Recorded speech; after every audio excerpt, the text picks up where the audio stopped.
recording.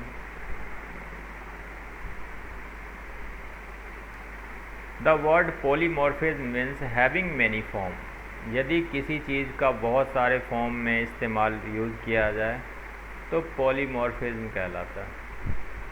Typically polymorphism occurs when there is a hierarchy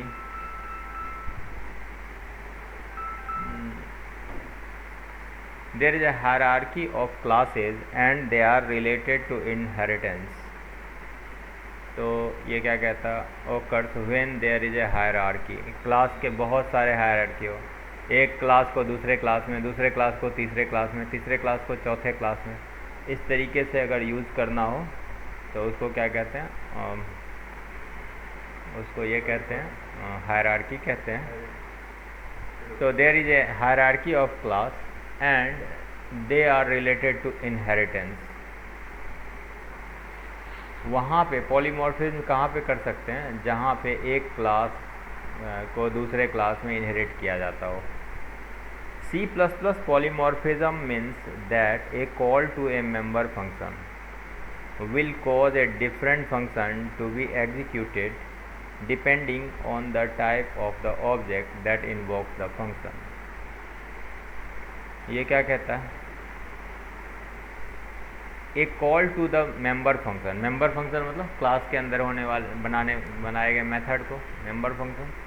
will cause a different function, जो दूसरे जिस काम के लिए बनाया गया है उसकी जगह पे दूसरे काम को करेगा. Will cause a different function to be executed depending on the type of object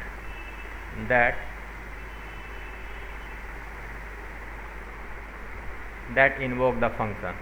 तो ऑब्जेक्ट के टाइप पे डिपेंड करता है कि कौन सा फंक्शन जो फंक्शन को इन्वोक करेगा.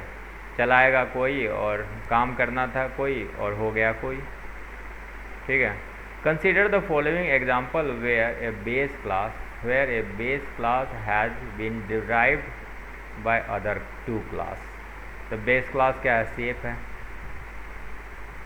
शेप है आपका बेस क्लास. एरिया नाम का एक मेथड है इसके अंदर, कॉपी करिए.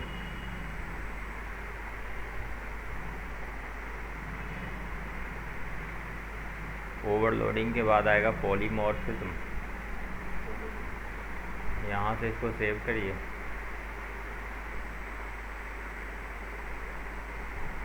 छब्बीस number 26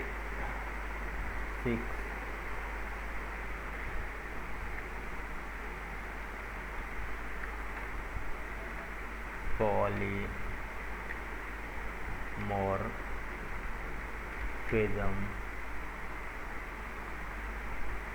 save.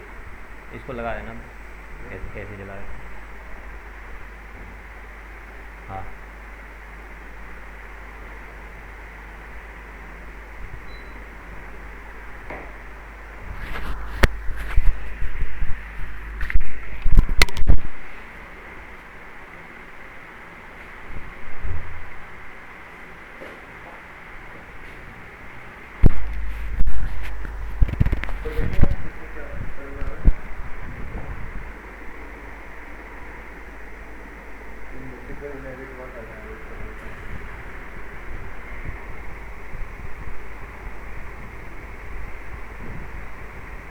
total bench in room, expected primary expression before int.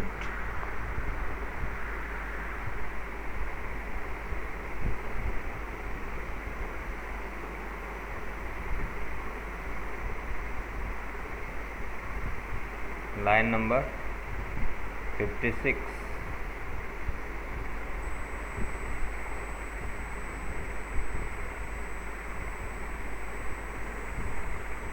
ये तो आपने इंट क्यों लगा रहे हो, ये तो कॉल कर रहे हो ना फंक्शन को. इंट क्यों लगा रहे हो.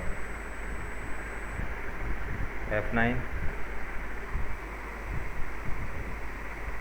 नो मैचिंग फंक्शन और कॉल कह रहा. गेट बेंच नाम का कोई फंक्शन है ही नहीं. किस क्लास के अंदर है? पब्लिक ये वाला है रेक्टेंगुलर क्लास का है ना, स्टूडेंट रेक्ट इंट टोटल। ठीक है, student rect int total, rect dot get boys, rect dot set girl, set boy set girl, total equal to rect dot get bench. Okay, ये कह रहा है कि कोई भी वैल्यू इसके अंदर आर्गुमेंट के तरह नहीं है तो आप पास कैसे कर रहे हो?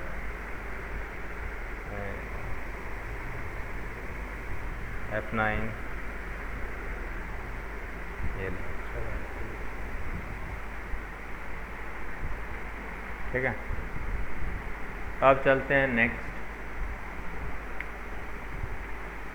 यहाँ से इसको हटाइए।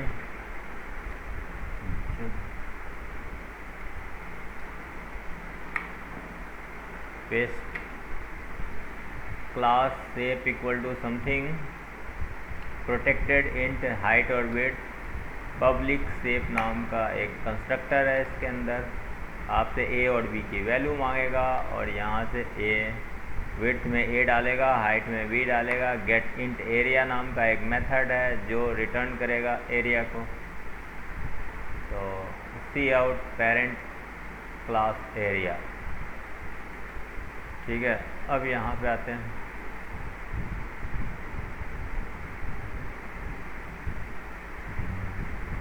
यहाँ पे एक और क्लास बनाते हैं, गेट रेक्टेंगल और पब्लिक शेप।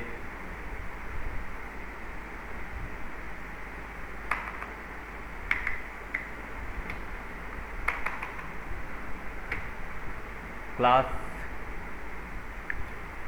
रेक्टेंगल और पब्लिक शेप, शेप क्लास को इनहेरिट कर रहा है। रेक्टेंगल क्लास का ऑब्जेक्ट को कॉल किया जा रहा है यहाँ पे, रेक्टेंगल इंट ए बी। ये कॉल करेगा किसको? शेप को। बेस क्लास को कॉल करेगा और बेस क्लास में ए और बी भेज देगा। ठीक है, चला गया। Int get area. अब यहाँ पे आते हैं।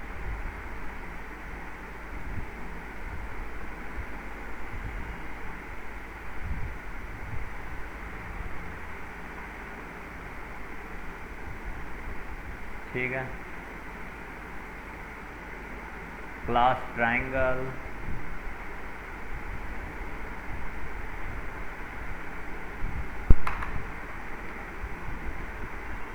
Triangle public shape. तो यहाँ पे ट्राइंगल जो है शेप को ही इनहेरिट कर रहा है और ट्राइंगल शेप को जो है यहाँ पे,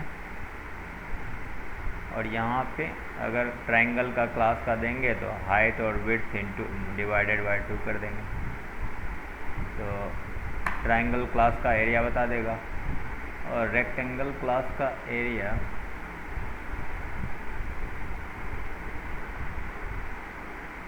ये रहा।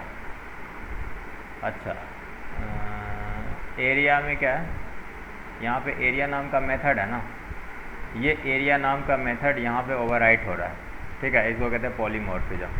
अगर हम रेक्टेंगल क्लास के ऑब्जेक्ट बनाएंगे ना तो ये केवल हाइट विड्थ को मल्टीप्लाई करके देगा, और यदि अगर हम ट्राइंगल क्लास के ऑब्जेक्ट को बनाएंगे और फिर उसका गेट एरिया लिखेंगे तो ये हमें हाइट और विड्थ डिवाइडेड बाय 2 करके देगा। ठीक है, दोनों अलग अलग तरीके से काम करेगा। अब इस मेन फंक्शन को यूज़ करते हैं।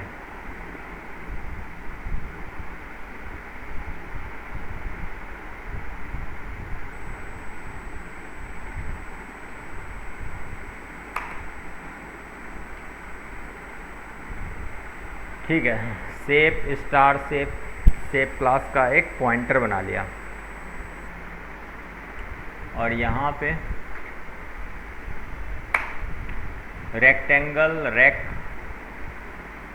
नाम का एक ऑब्जेक्ट बनाया, एक ट्राई नाम का एक ऑब्जेक्ट बनाया, इसको भी 10 बाय 7 ही कर देते हैं।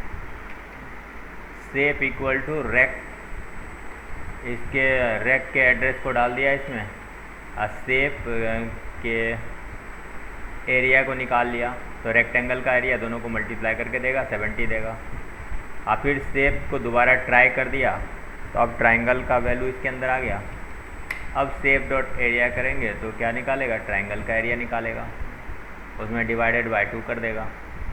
F9 करके देखिए, कोई एरर तो नहीं है, कोई एरर नहीं है। F11 करके देखिए तो एक में देगा 70 और दूसरे में देगा 35।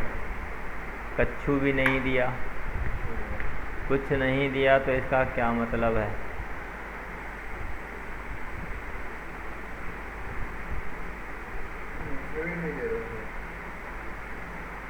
अच्छा कोई नहीं, अभी कराता हूँ इसका। इसको तो देना पड़ेगा, ऐसे कैसे नहीं देगा। इसको करो कमेंट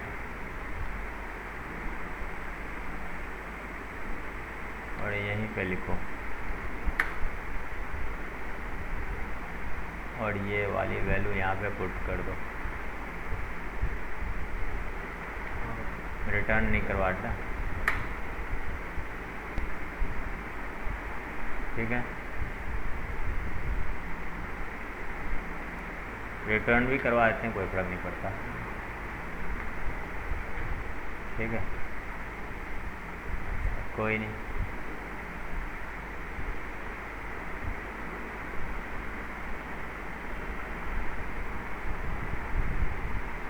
और यहाँ पे आ जाते हैं, इसको भी रिटर्न की जगह रिटर्न भी करवा देते हैं, यहाँ पे प्रिंट भी करवा देते हैं, दोनों काम करवा देते हैं।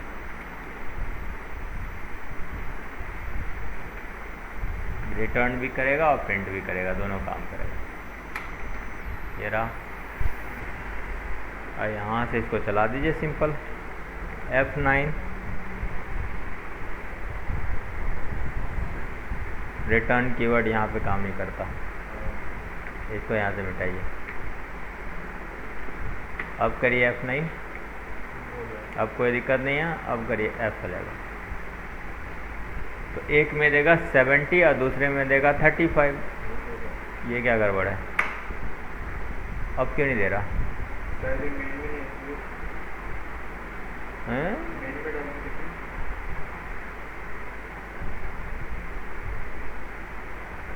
What? How possible?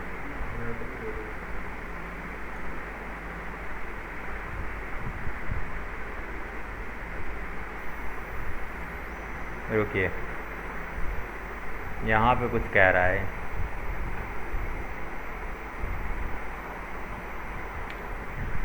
When the above code compiled and executed, it produced the following result, ठीक है।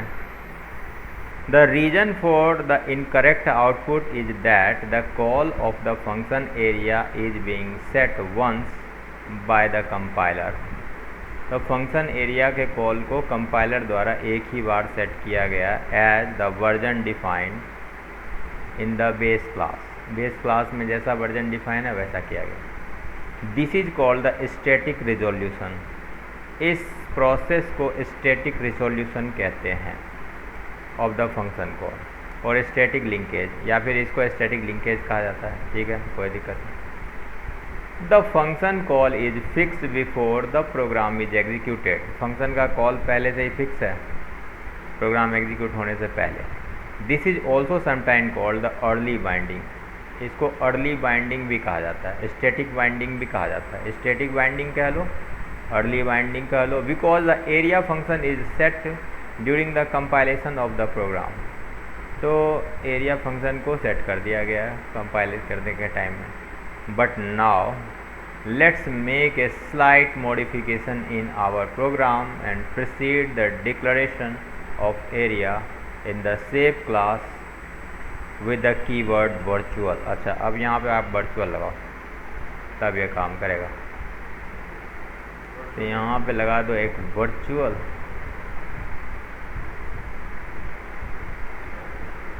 into virtual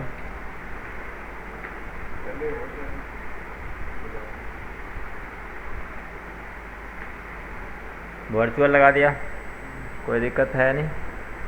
अब चला के देखते हैं।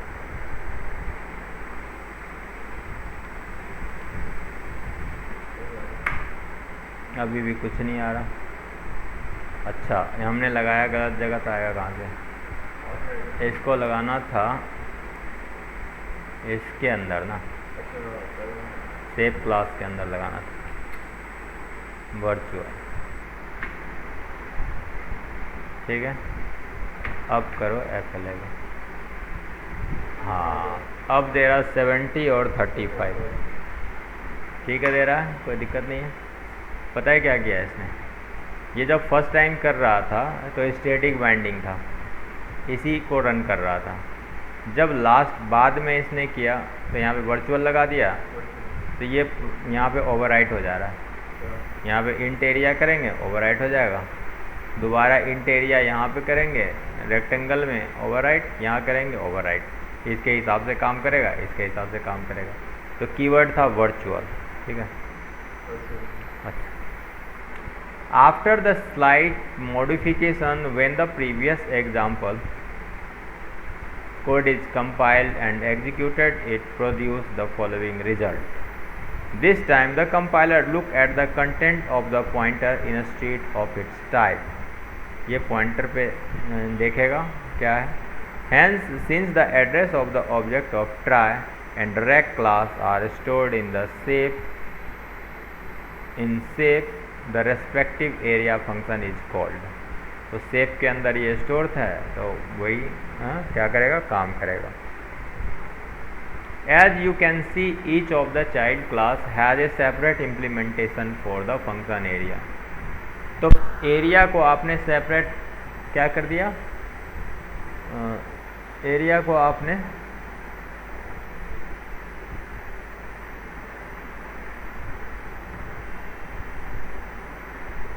सेपरेट इम्प्लीमेंट कर दिया फॉर द फंक्शन एरिया।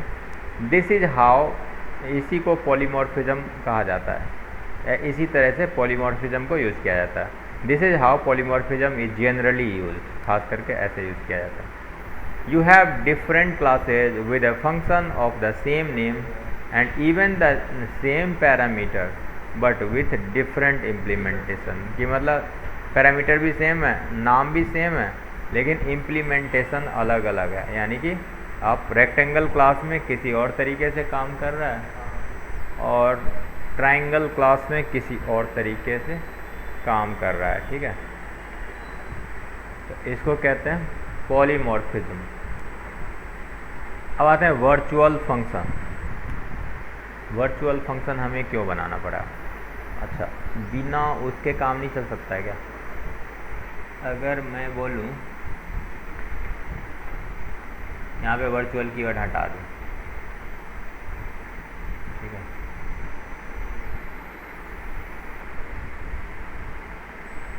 और इस बार पॉइंटर ना लूँ,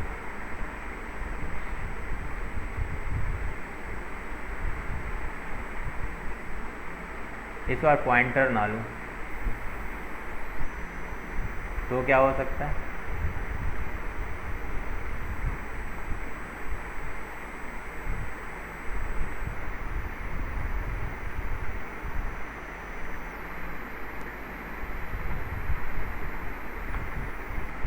मैं कहता हूँ ट्राई रेक का एरिया चलाओ, रेक डॉट एरिया चला दिया। फिर मैं बोलता हूँ ट्राई डॉट एरिया भी चलाओ, ट्राई डॉट एरिया चला दिया। अब देखते हैं, अच्छा रुको, यहाँ पे सेफ है ना, इसको हटाते हैं। अब देखते हैं, अभी भी कोई दिक्कत नहीं है। F11 70 और 35 चल रहा। ऐसा क्यों हुआ? क्योंकि हमने इसका बना लिया ना, रेक का अलग ऑब्जेक्ट बना दिया, ट्राई का अलग ऑब्जेक्ट बना दिया, दोनों को कॉल कर रहे हैं। एक बार ये चल रहा है, और एक बार ये चल रहा है, ठीक है।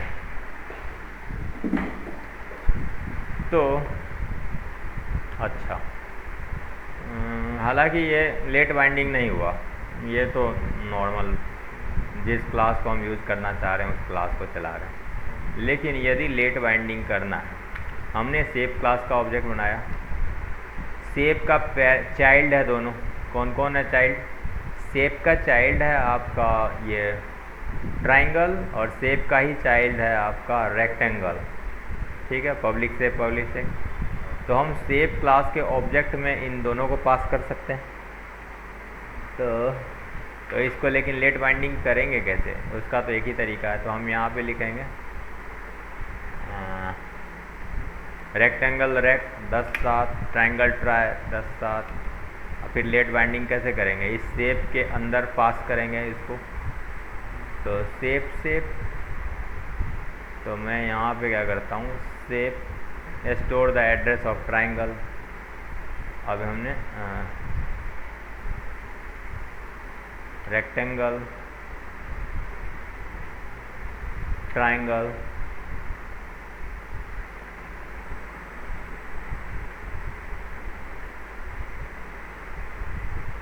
Store the address of rectangle, ठीक है, store the address of triangle. Shape के अंदर ही ट्राइंगल का भी एड्रेस स्टोर कर रहे हैं और फिर यहाँ पे शेप को कॉल कर रहे हैं।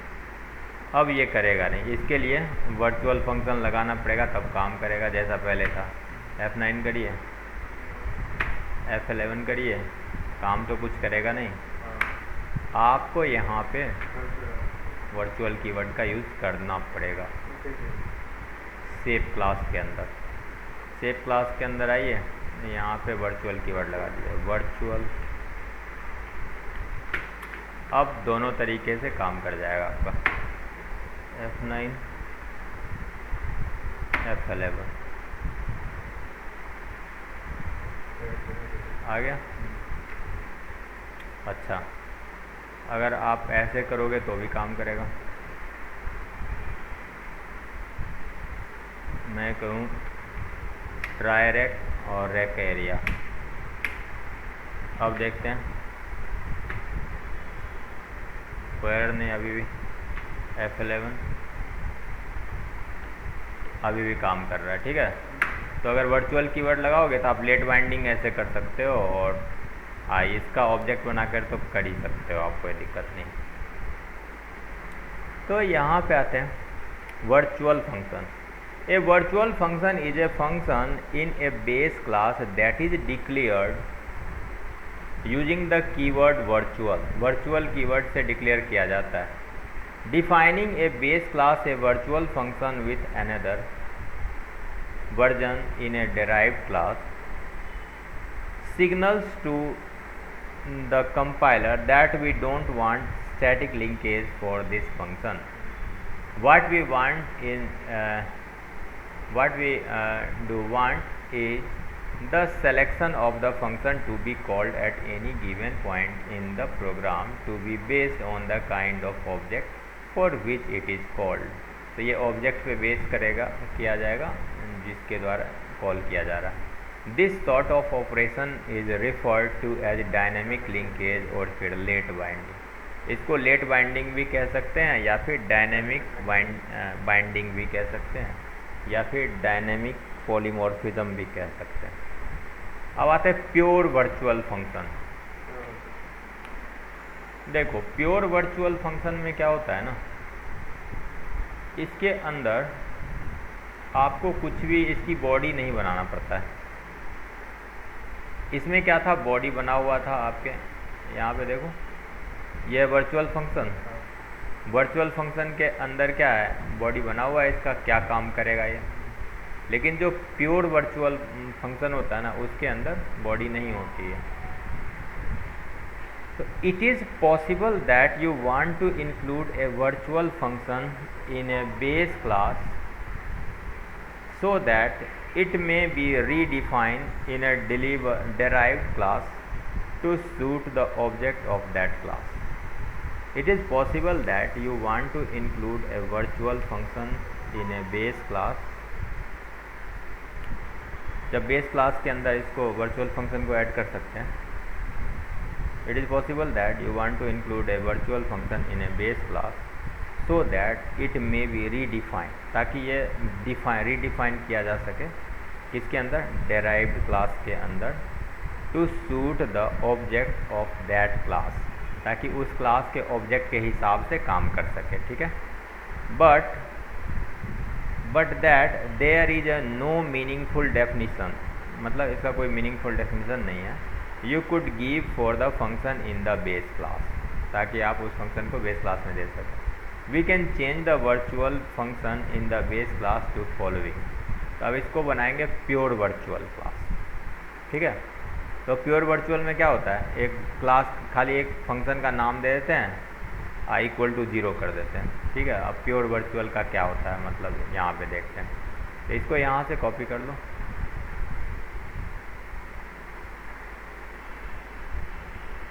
इस वर्चुअल क्लास की जगह पे यहाँ पे लगा देते हैं, इसको कमेंट कर देते हैं और इसकी जगह पे ये लगा देते हैं,